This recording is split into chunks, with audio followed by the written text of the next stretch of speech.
Descarga Cultura. .unam.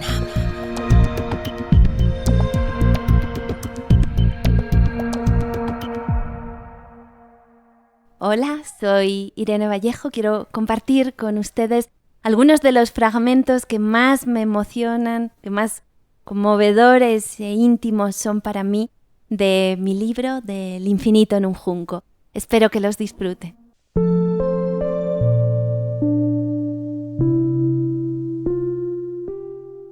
Tú que lees este libro, has vivido durante algunos años en un mundo oral.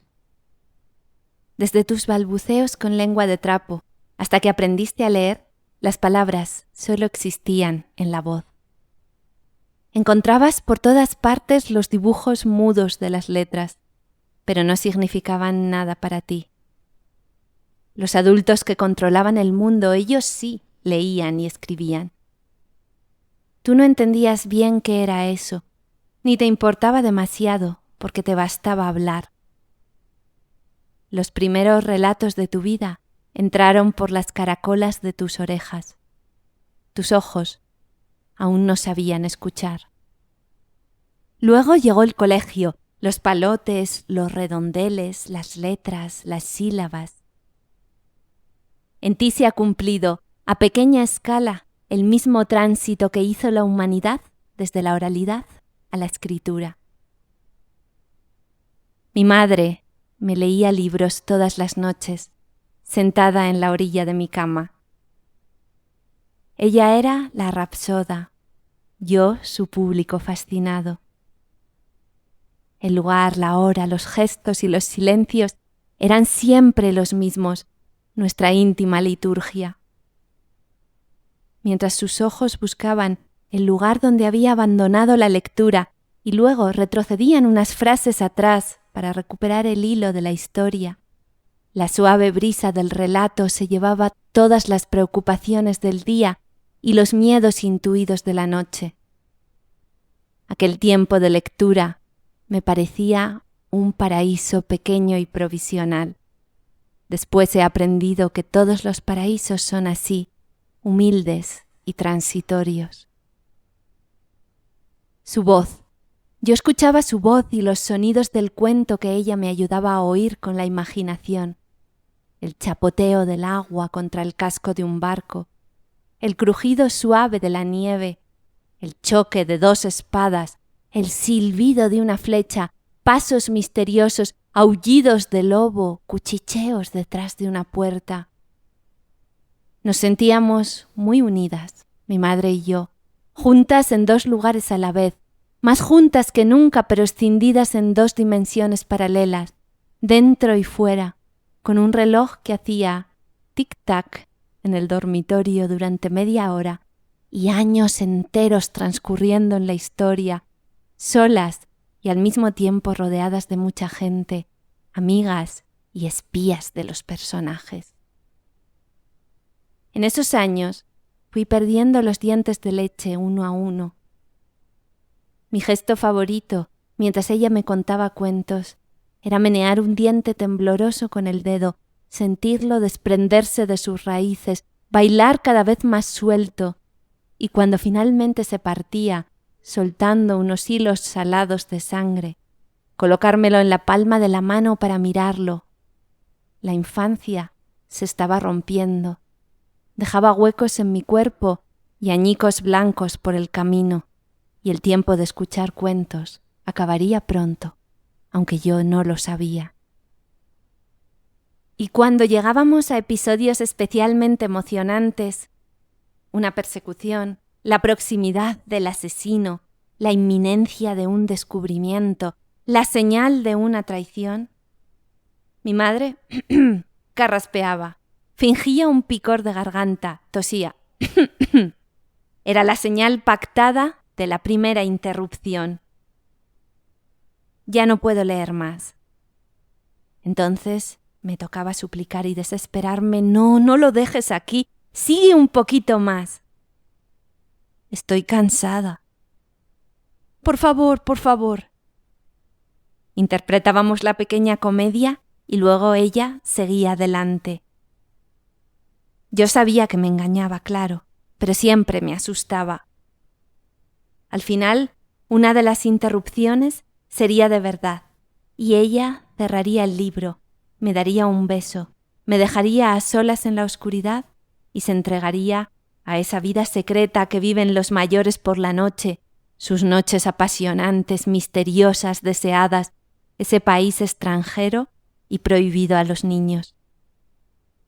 El libro cerrado se quedaría en la mesilla, callado y terco, expulsándome de los campamentos del Yukón o de las orillas del Mississippi o de la fortaleza de If, de la posada del almirante Benbow, del monte de las ánimas, de la selva de Misiones, del lago de Maracaibo, del barrio de Benia Kirk en Odessa, de Ventimiglia, de la perspectiva Nevsky, de la ínsula Barataria, del antro de Ella la Araña en la frontera de Mordor, del páramo junto a la mansión de los Baskerville, de Nizhny Novgorod, del castillo de Irás y no volverás, del bosque de Sherwood, del siniestro laboratorio de anatomía de Ingolstadt, de la arboleda del barón Cosimo Nombrosa, del planeta de los baobabs, de la misteriosa casa de Yvonne de Galais, de la guarida de Feijin, de la isla de Ítaca.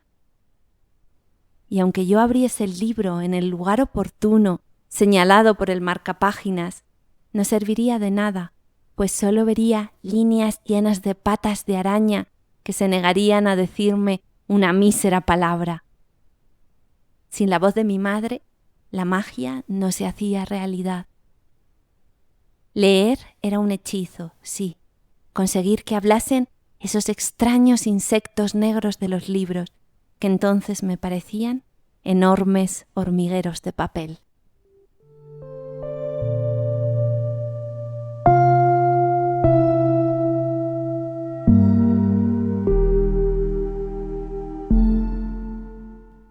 Solo hay una presencia femenina en el canon literario griego, Safo.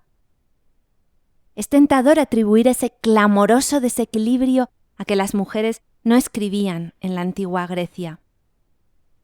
Solo es cierto en parte. Aunque para ellas era más difícil educarse y leer, muchas vencieron los obstáculos. De algunas quedan fragmentos rotos de poemas. De la mayoría, apenas un nombre. Esta es mi lista provisional de escritoras casi borradas. Corina, Telesila, Mirtis, Praxila, Eumetis, también llamada Cleobulina, Beo, Erina, Nóside, Mero, Ánite, Mosquina, Édila, Filina, Melino, Celia Trebula, Julia Balbila, Damo, Teosebia. Me intrigan los versos que ya nunca leeremos de cada una de ellas, porque para mí el griego empezó con voz de mujer. La voz de mi profesora de instituto. Recuerdo que al principio sus clases no me impresionaron demasiado. ¿Cuánto tardamos en reconocer a quienes nos van a cambiar la vida? Entonces yo era una adolescente decidida a vender muy cara mi admiración. Esperaba profesores carismáticos, seguros de sí, de esos que, los había visto en algunas películas, entran en el aula con aire rebelde, plantan el culo sobre el borde de su mesa y se lanzan a hablar ingeniosos, brillantes, divertidos. Exteriormente, Pilar Iranzo no encajaba en esa fantasía. Altísima y delgada, encorvaba ligeramente los hombros, como disculpándose por ganar en altura a todo el mundo. Vestía una convencional bata blanca. Al hablar, sus largas manos de pianista agitaban el aire con nerviosismo. A veces trastabillaba explicando la lección, como si de pronto las palabras huyesen en desbandada de su cabeza. Escuchaba con una atención intensa, hacía más preguntas que afirmaciones y parecía sentirse especialmente cómoda al amparo del signo interrogativo. Pronto, la sorprendente Pilar rompió las alambradas de mi escepticismo. De aquellos 2 años aprendiendo de ella, recuerdo el placer del descubrimiento, del vuelo, la asombrosa alegría del aprendizaje. Éramos un grupo tan pequeño de estudiantes que acabábamos sentándonos todos alrededor de una mesa y formando corrillos como conspiradores. Aprendíamos por contagio, por iluminación. Pilar no se atrincheraba detrás de las declinaciones, las frías fechas y cifras, las teorías abstractas, los artefactos conceptuales. Era transparente, sin tretas, sin alardes, sin poses. Nos descubrió su pasión por Grecia. Nos prestaba sus libros favoritos, nos contaba las películas de su juventud, sus viajes, los mitos en los que se reconocía. Cuando hablaba de Antígona, ella misma era Antígona, y cuando hablaba de Medea, nos parecía el cuento más terrorífico que jamás habíamos escuchado. Al traducirlas, sentíamos que las obras clásicas se habían escrito para nosotros. Olvidamos el miedo a no entenderlas. Dejaron de ser losas pesadas, impuestas. Gracias a Pilar, algunos de nosotros anexionamos un país extranjero a nuestro mundo interior. Años después, cuando yo misma me he tenido que enfrentar al vértigo de una clase, he comprendido que hace falta querer a tus alumnos para desnudar ante ellos lo que amas, para arriesgarte a ofrecer a un grupo de adolescentes tus entusiasmos auténticos, tus pensamientos propios, esos versos que te emocionan, sabiendo que podrían burlarse o responder con cara de piedra e indiferencia ostentosa. Mientras estudiaba la carrera, solía visitar a Pilar durante sus horas de guardia en el seminario de griego. Cuando se jubiló, seguí viéndola en una cafetería cercana a su casa. Necesitaba agradecerle aquella forma tan imprudente de enseñar, confiando en todos nosotros, creyendo que merecíamos saber, compartiendo su manera íntima y misteriosa de escuchar las voces del pasado. En aquellos encuentros hablábamos durante horas, saltando en el tiempo desde el presente de nuestros asuntos a la antigüedad griega que era nuestro nexo.